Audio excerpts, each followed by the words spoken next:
একটাই ঘর, দোতলার ছাদের উপর। ঘর খুব বড়, একজন কেন 5জনও হাত পা ছড়িয়ে থাকতে পারে। ঘরের সঙ্গে লাগোয়া ছাদটাও বড়। শহরের এই পাড়াটা বেশ নিরিবিলি। গাছপালা অনেক, এ বাড়ির চারপাশেও গাছ। ভেতরে একটা ছোট মতো বাগান রয়েছে, তবে সে বাগানে ফুল ফলের গাছ কিছুই নেই, শুধুই আগাছা। থাকার মধ্যে রয়েছে শুধু ঝাঁকড়া একটা নারকেল গাছ। গাছটা বাড়ির গা ঘেঁষে একেবারে ছাদ পর্যন্ত উঠে গেছে। ছাদের পাঁচিল টপকে ডালপালা নিয়ে ঝুঁকে পড়েছে ছাদের উপর। বাড়ি দেখে প্রসাদবাবুর মনটা ভালো হয়ে গেল। ভগ্নিপতি কিঙ্করার বোন ছন্দাকে মনে মনে ধন্যবাদ জানালেন। এই বাড়িটাই না এলে মস্ত বোকামি হয়ে যেত। এমন চমৎকার ঘর, এমন চমৎকার ছাদ কোথাও পাওয়া যাবে না। এরপরেও প্রসাদবাবুর মন হালকা খচখচ করে উঠল। কারণ কি? কারণ 54 বছরের প্রসাদবাবু একজন ভীতু মানুষ।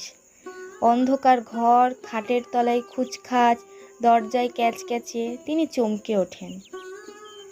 তাই ছাদ দেখেও একটু ঘাবড়ে গেছেন। ছোটদের ভূতের ভয় মানায়, কিন্তু বড়রা ভূতের ভয় পেলে সেটা বিরাট একটা হাসি ঠাট্টার ব্যাপার হয়। আমাদের এই প্রসাদবাবুর বেলাতেও তাই হয়েছে। সবাই তার ভূতের ভয় নিয়ে মজা করে। হয়তো কোনো একদিন অফিসে ফাইল নিয়ে ক্যাশ ডিপার্টমেন্টে গেছেন। সেখানে কাজ করেন শিশিরবাবু। তিনি ফাইল সরিয়ে নিচু গলায় বললেন, হিসেব টিসেব পরে হবে দাদা, আগে বলুন কাল রাতে ওরা এসেছিল নাকি? প্রসাদবাবু অবাক হয়ে বললেন, রাতে? রাতে আবার কারা আসবে? শিশিরবাবু ঝুঁকে পড়েন, আরো গলা নামিয়ে বলেন, আরে বাবা, রাত ভিত্তিরে আপনার কাছে যারা আসে তাদের কথা বলছি। ওই যে লম্বা হাত, উল্টো দিকে ঘোরালে, কেউ এসেছিল নাকি? প্রসাদবাবু শুকনো হেসে বলেন, ঠাট্টা করছেন? শিশিরবাবু হেসে ফেলেন, বলেন, না না, ঠাট্টা করব কেন? ভূত একটা সিরিয়াস বিষয়। সিরিয়াস বিষয় নিয়ে কখনো ঠাট্টা করা যায়? আমার ছোট ছেলেটা ক্লাস 5-এ পড়ছে, সেও ঠিক আপনার মতো ভূত নিয়ে হাসি ঠাট্টা একেবারেই সহ্য করতে পারে না।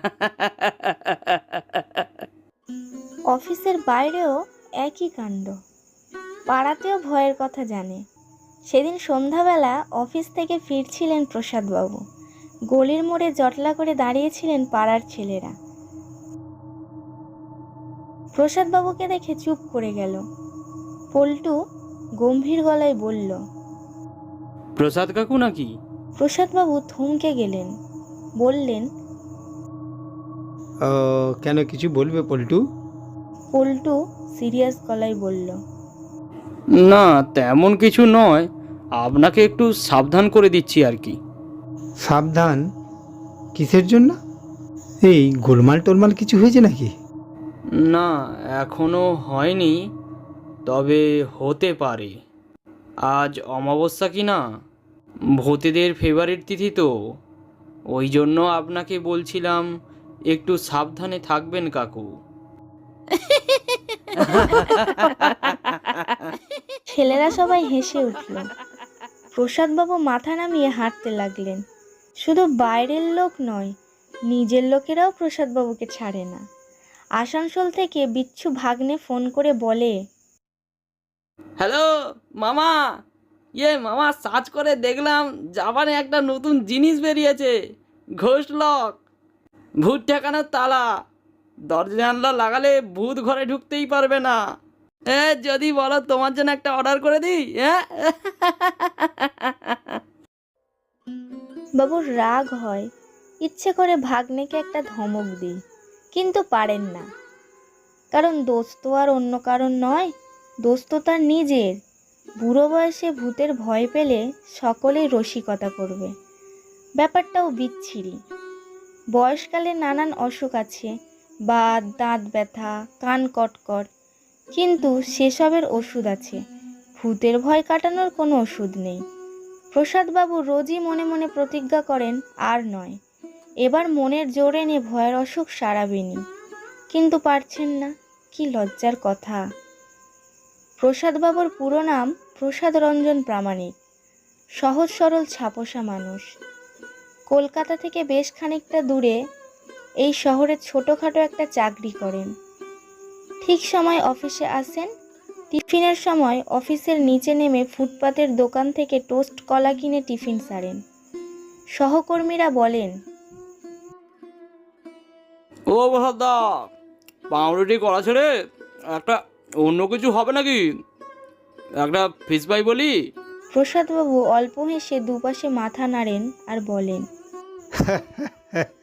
না ভাই, আমার এই পাউরুটিই ভালো। প্রসাদবাবু সাধারণ খাবার পছন্দ করেন, সাধারণভাবে থাকেন, যাকে বলে সিম্পল লিভিং। বিয়ে থা করেননি, নিজের লোক বলতে বোন ভগ্নিপতি। তারা থাকেন আসানসোলে। কিছুদিন আগে পর্যন্ত প্রসাদবাবু একটা সুখে আছি নামে এক মেস বাড়িতে ছিলেন, স্টেশনের ঠিক পাশে। বাড়িটা অতি পুরনো।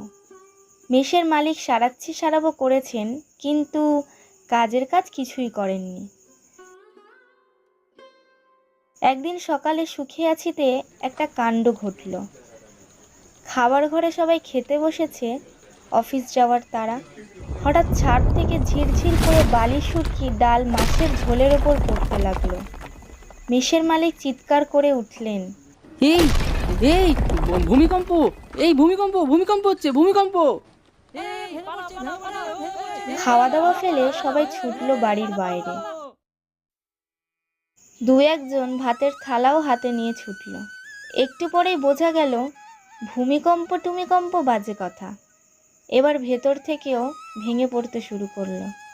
চুন সুরকি ফেলে ওয়ার্নিং দিচ্ছে, এরপর মাথায় ইট পাথর লোহা লক্কর ফেলবে। এরপরই সুখে আছি মেশ খালি করে মেরামতের কাজ শুরু হয়েছে। কাজ শেষ হতে সময় লাগবে, বছরখানেকও লাগতে পারে। যারা মেশে ছিলেন তারা নিজেদের মতো ব্যবস্থা করে নিলেন। এই ছোট শহরে আর দ্বিতীয় মেশ নেই। কেউ গেলেন আশেপাশে আত্মীয়র বাড়িতে, কেউ দল বেঁধে বাড়ি ভাড়া করলেন, কেউ আবার হোটেলে ঘর নিলেন। প্রসাদবাবু তাই করলেন, অফিসের কাছাকাছি একটি হোটেলে উঠলেন, কিন্তু খরচা পোষাতে পারলেন না। তার উপরে হোটেলের খাওয়া তার একেবারেই সহ্য হলো না। সারা দিন ঢেকুর ওঠে। এরকম সময় আসানসোলে বসে এই বাড়িটার ব্যবস্থা করে দিল কিঙ্করার ছন্দা। বাড়ির মালিক আসানসোলেই চাকরি করেন, পরিবার নিয়ে সেখানেই থাকেন। 1 বছর হলো বাড়িতে ফাঁকাই পড়ে আছে। অনেক দিন ধরে নিজের একজন পছন্দসই ভাড়াটি খুঁজছিলেন। ছাদের ঘরে থাকবেন বয়স্ক মানুষ যিনি ভাড়া থাকবেন, অথচ পুরোপুরি ভাড়াটে হবেন না, বাড়িটা একটু দেখভাল করবেন। ছেলেবিলেরা পাঁচিল টপকে বাগানে ঢুকলে ধমক দেবেন, ভব ঘুরে বারান্দায় উঠে আস্তানা গড়তে চাইলে তেড়ে যাবেন। রোববার করে লোক ডেকে বাগানের আগাছা কাটাবেন। প্রস্তাবটা লুফে নিল কিঙ্কর, কারণ ভাড়া যৎ সামান্য। কিঙ্কর প্রসাদবাবুকে টেলিফোনে সব বলল। প্রসাদবাবু বললেন, এই বাড়ির দেখভাল করতে হবে মানে? এই কিঙ্কর, এইটাও আমার পছন্দ হচ্ছে না, ও উটকো ঝামেলা। কিঙ্কর বিরক্ত গলায় বলল, চুপ করুন তো। বাড়ি দেখভাল মানে কি আর লাঠি নিয়ে সারা রাত জেগে পাহারা দেওয়া? একটু আধটু হাঁক ডাক দিলেই হবে। বাড়ির মালিক ভয় পাচ্ছে এই বাড়ি দেখে এরপরে আর চোর ডাকাত না জানলা দরজা খুলে নিয়ে না যায়, এই জন্যই একজনকে চাইছে। বছরখানেক আগে বাড়িতে কি একটা যেন গন্ডগোল হয়েছিল, তারপর থেকে বাড়ি বন্ধ। প্রসাদবাবু ঢোক গিলে বললেন, গোলমাল মানে কি গোলমাল? ভগ্নিপতি আরও বিরক্ত হয়ে বলল, আরে আমি জানি না, আপনি আপনার বোনের সাথে কথা বলুন তো। ছন্দা টেলিফোন ধরে দাদার উপর রাগ দেখালো, বলল, কি গোলমাল জেনে তোমার কি হবে দাদা? প্রসাদবাবু মিনমিন করে বললেন, না মানে চুরি টুরি নয় তো? চুরি ডাকাতি খুন যাই হোক, তোমার কি? কিচ্ছু না, তোমার সস্তায় বাড়ি চাই, ব্যাস সব গোলমাল মিটে গেল। এই সপ্তাহেই মালপত্র নিয়ে ওইখানে চলে যাবে। ওই ঘর কিন্তু মোটেই ফাঁকা থাকবে না, এই বলে দিচ্ছি। হ্যাঁ, দেখবে তোমার পুরনো মেসিরে কেউ ডবল ভাড়া দিয়ে নিয়েছে, তখন মাথা চাপড়াতে হবে। আজ তোমার ভগ্নিপতি বাড়ির মালিককে 1 মাসের অ্যাডভান্স ভাড়া দিয়ে দিচ্ছে। পরশুদিন এই লোক মারফত তোমার কাছে চাবি চলে যাচ্ছে। শুনেছি তো নিরিবিলি জায়গা, ছাদের উপর ঘর বলে রোধাও ফ্রি, কোনো ঝামেলাই নেই। তুমি মেসবাড়ির অন্ধকারে ছোট ছোট ঘরে থাকতে বলেই না তোমার সব ভূতের টুতের ভয়। খোলামেলা জায়গায় থাকলে আজে বাজে সব ভয় পালিয়ে যাবে। তাছাড়া খাওয়া নিয়ে চিন্তা নেই। ওই বাড়িতে এক সময় কাজ করতো বিনার মা, সে তোমার রান্না বান্না করে দেবে, আমি বলে রাখবো খন। প্রসাদবাবু বললেন। বাড়িতে গেলামই না, তার আগে রান্নার লোক ঠিক করে ফেললি? ছন্দা কিছু একটা বলতে গিয়ে চুপ করে গেল। তুমি এত ভেবো না তো, আমি নিজে গিয়েই নতুন বাড়ি গুছিয়ে দিয়ে আসবো। ওকে আমি ছুটি নিতেও বলেছি। প্রসাদবাবু বুঝলেন আর কোনো উপায় নেই, বোন ভগ্নিপতি ঠিক করে দেওয়া বাড়িতেই উঠতে হবে। বেচারিরা অত দূর থেকে বাড়ি খুঁজে দিয়েছে, এটাও একটা কথা। দিন 3-এর পর এক ভোরবেলা মালপত্র নিয়ে নতুন বাড়িতে উঠে এলেন প্রসাদবাবু। এসে দেখলেন সত্যি অসুবিধার কিছু নেই। একতলা বাড়ি, নিচটা বড় বড় তালা দিয়ে বন্ধ। পাশ দিয়ে ছাদ পর্যন্ত উঠে গেছে লোহার সিঁড়ি। উঠে গেলেই ছাদ, ছাদের একপাশে ঘর। ঘর দেখে প্রসাদবাবু চমকে উঠলেন। ঘর তো বিরাট, হেসে খেলে গড়াগড়ি দিয়ে থাকতে পারবেন। ঘরের কোনায় খাট, খাটের মাথার কাছে জানালা। জানালা খুললেই ছাদ, সেটাও বড়। ভোরের নরম রোদ পড়েছে। নারকেল গাছটা ঝুঁকে আছে শান্ত ভঙ্গিতে, একটু একটু দুলছে। বাহ, অল্পক্ষণের মধ্যেই মনের খচখচানি দূর হয়ে গেল প্রসাদবাবুর। তিনি মনে মনে ঠিক করলেন এবার বদলে যাবেন। ভূত্রুদের ছেলে মানুষই মাথা থেকে ঝেড়ে ফেলবেন একদম। সবাই চমকে যাবে, হাসি ঠাট্টা বন্ধ হয়ে যাবে। সন্ধেবেলা অফিস থেকে ফিরে মাদুর পেতে ছাদটায় খানিকটা বসে থাকলে কেমন হয়? বেলা একটু বাড়তেই 11-12 বছরের একটি মেয়ে এসে হাজির হলো, মিষ্টি দেখতে। গায়ে একটা ফুলকাটা ফ্রক, ঘাড়ের দুপাশে দুটো বিনুনি ঝুলছে, তাতে লাল রঙের সস্তার ফিতে, কপালে ছোট একটা কালো টিপ। প্রসাদবাবু বললেন, তুই কে? মেয়েটি হাসি হাসি মুখ করে বলল, আমি বিনা। বিনাকে? মেয়েটি ফিক করে হেসে বলল, বিনার মায়ের মেয়ে। প্রসাদবাবুর এবার মনে পড়ে গেল বিনার মা মানে যে মহিলা তার রান্না করবে।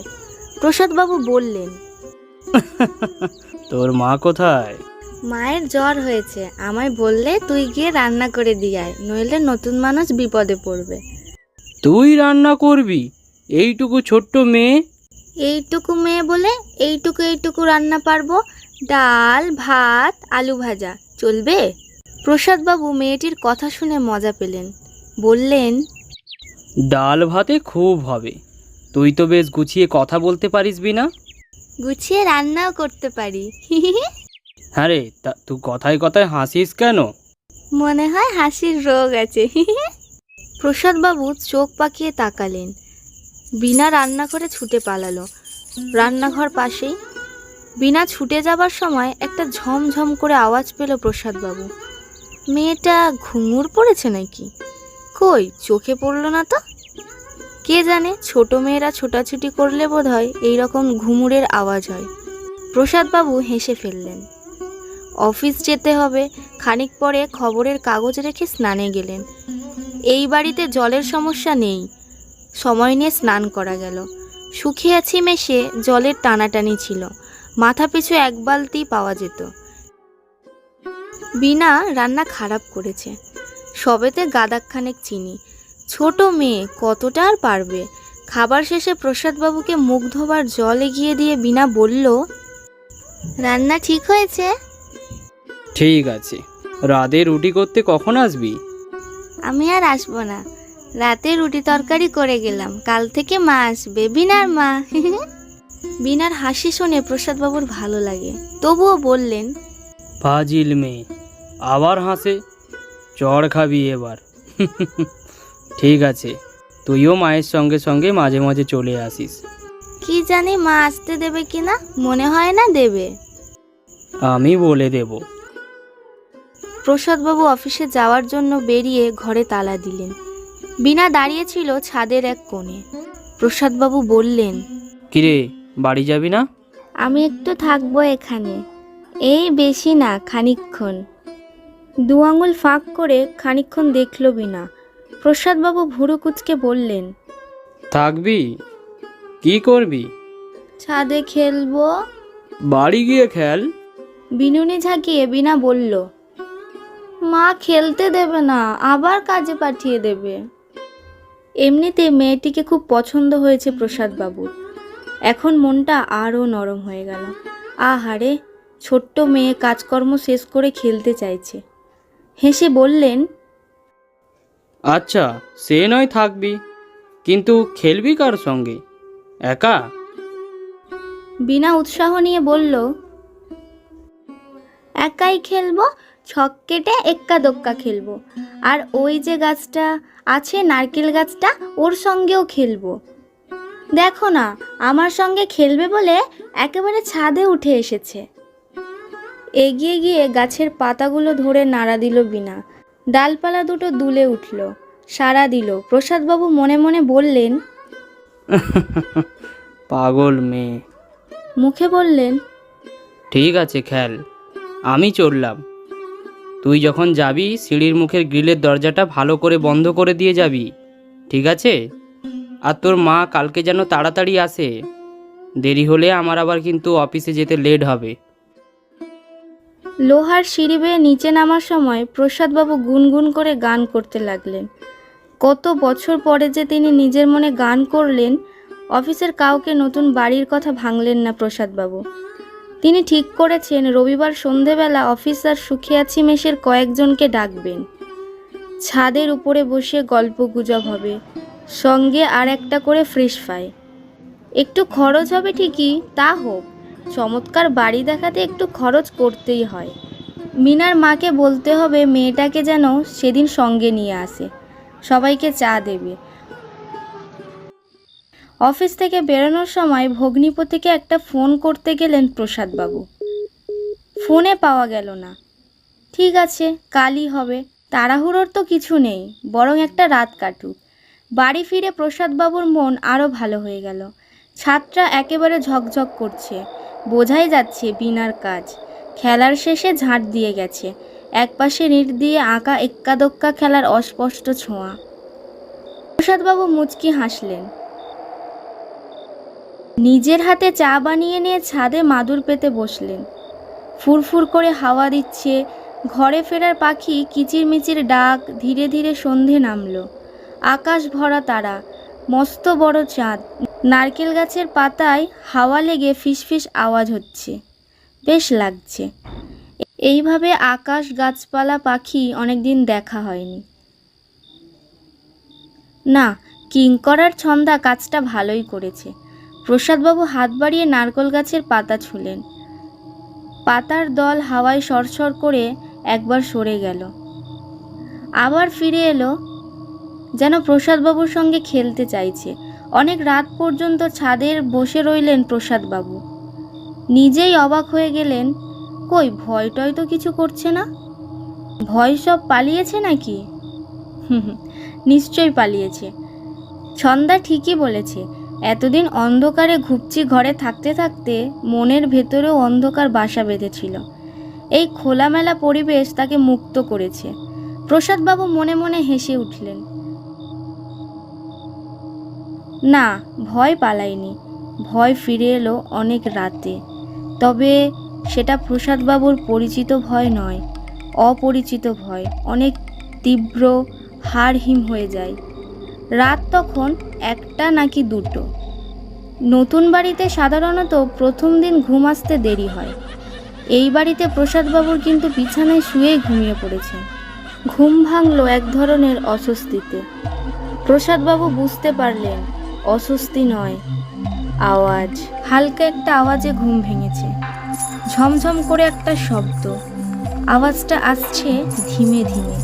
কে যেন ঘুমুর পায়ে হাঁটছে। হাঁটছে? হাঁটছে না, লাফাচ্ছে। কে লাফাচ্ছে? কোথায় লাফাচ্ছে? গলা শুকিয়ে গেল প্রসাদবাবু। তিনি চোখ খুললেন। ঘর অন্ধকার। অন্ধকার কেন? ঘর অন্ধকার থাকার তো কথা নয়। রাতে তো তিনি আলো জ্বেলে শুয়েছিলেন। নতুন জায়গায় তিনি ঝুঁকি নেননি। চোর ডাকাত থাকতে পারে, আলো দেখলে ভয় পাবে। ধরফর করে বিছানায় উঠে বসলেন প্রসাদবাবু। আলো কে নেভালো? লোডশেডিং হতে পারে। মাথার ওপর ফ্যান তো ঘুরছে না। প্রসাদবাবু বুঝতে পারলেন ঝমঝম আওয়াজটা আসছে ছাদ থেকে, কখনো জোরে, কখনো মিলিয়ে যাচ্ছে। শরীরের অস্বস্তিটা এবার ভয়ের চেহারা নিল। অন্য সময় এক ছিটে পুটা ভয় পেলেও প্রসাদবাবু চাদর মুড়ি দিয়েছেন। আজ কিন্তু উঠে বসলেন। একবার ছাদে গিয়ে দেখলে কেমন হয়? কথাটা ভাবতেই প্রসাদবাবুর মন একসঙ্গে দুটো উত্তর দিল। কিছু হয়নি, সব মনের ভুল। নিজে গিয়ে দেখে এসো একবার। ভয় পেলে চলবে না। ভয়ের দিন তোমাকে শেষ করতেই হবে। যেও না বাইরে, বিপদ আছে। দোনমনের মধ্যে খাট থেকে নামলেন প্রসাদবাবু। অন্ধকারে টলতে টলতে দরজার দিকে এগিয়ে গেলেন।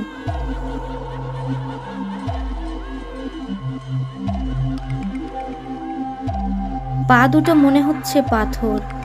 কাপা হাতে দরজার ছিটকিনি খুলতে অনেকটা সময় লাগলো। খোলা দরজা দিয়ে কয়েক পা বেরিয়ে এসে দাঁড়ালেন। নির্জন অন্ধকার ছাদ।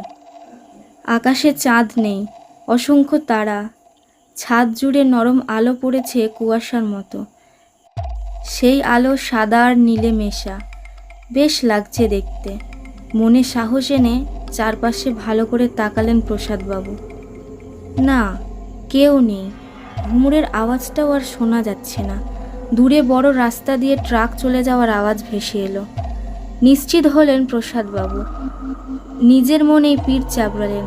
ভাগ্যিস চাদর মুড়ি দিয়ে শুয়ে থাকিনি, তাহলে ভয়টা বেড়ে যেত। কাল সকালেই এই চমৎকার বাড়ি ছেড়ে পালাতেন। ঘুরে দাঁড়িয়ে ফের ঘরে ঢুকতে গেলেন প্রসাদবাবু। আর তখনই চোখ পড়ল নারকেল গাছটার দিকে। নিমিষে ঠান্ডা একটা স্রোত বয়ে গেল শরীরে। ওটা কি?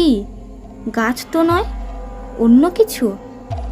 এটা মানুষ, যেন ঝাপসা চুল, হাসছে। অন্ধকারে চোখ মুখ, অন্ধকারের হাসি। ডালপালাগুলো লম্বা হাতের মতো বাড়িয়ে রেখেছে, পেতে রেখেছে ছাদের উপর। হাওয়ায় দুলছে তারা, আওয়াজ হচ্ছে। খামচে ধরার আগে বাঁধানো ছাদ যেন নখে শান দিচ্ছে। চোখের পাতা ফেলতে পারছেন না প্রসাদবাবু।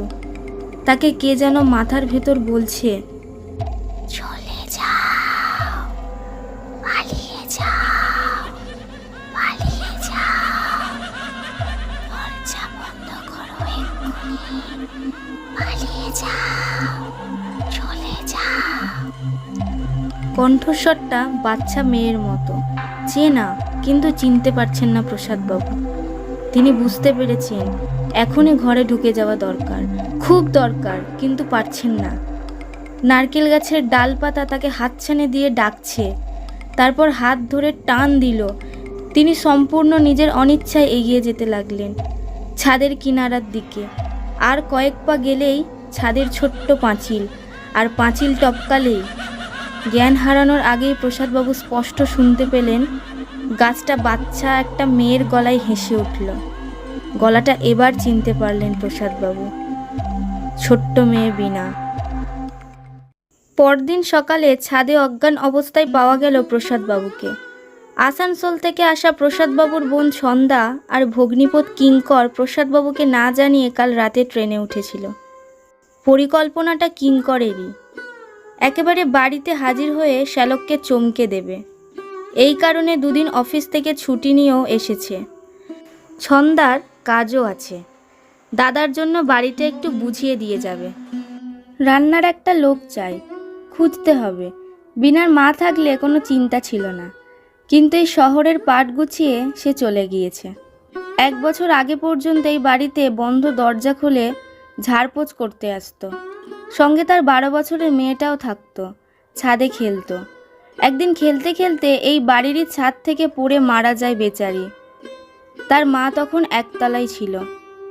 বাড়ির মালিকের কাছে ছন্দা শুনেছে বিনা মেয়েটা ছিল ভারী সুন্দর, কথায় কথায় হাসতো, বায়না করতো। একজোড়া ঘুঙুর কিনে দিয়েছিল তার মা। মেয়েটি সেই ঘুঙুর পরে লাফিয়ে বেড়াতো, আওয়াজ হতো ঝমঝম করে। বিনা যে কি করে ছাদ থেকে পাঁচিল টপকে পড়ল তাই নিয়ে রহস্য রয়ে গিয়েছে। কেউ যেন হাত ধরে টান দিয়েছিল, নইলে পাঁচিল টপকাবে কেন? যদিও এসব কথা প্রসাদবাবুকে বলেনি তার বোন, একেই ভীতু মানুষ কিঙ্কর ডাক্তার ডাকতে ছুটল।